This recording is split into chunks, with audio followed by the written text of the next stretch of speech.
احنا اللعيبه بتوعنا طالعين شيطاني، لان ما عندناش اسس بنبني عليها بناء الناشئين والشباب.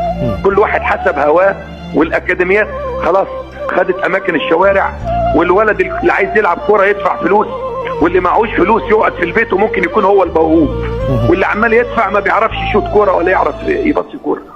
الدنيا اتغيرت، واحنا للاسف سيبنا نفسنا للبزنس، والمراكز الشباب حولناها للبزنس، بدل ما تكون مراكز الشباب هي المكان اللي الولاد الغلابه يلعبوا فيها، لان الشوارع خلاص ما بقاش في شوارع تلعب فيها كوره، مدارس ما بقاش فيها حوش تلعب فيه كوره، حتى مراكز الشباب خليناها بالفلوس، والكوره للفقراء.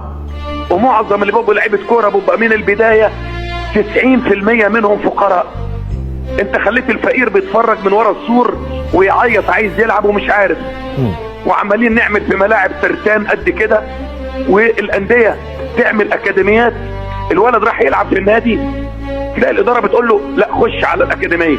يا اخي انا عايز العب في النادي، لا ادفع 1000 جنيه وخش. يا عم معيش 1000 جنيه، انا عايز العب كوره. لا مفيش، روح خلاص. كابتن خد يا الامر. انت مبسوط من الكلام اللي بيقوله كابتن؟ طبعا شايفه مظبوط، كلام زي الفل. يعني الراجل كابتن رضا بيحط بتفاهم إيده. معاك يعني يا كابتن؟ لا بيحط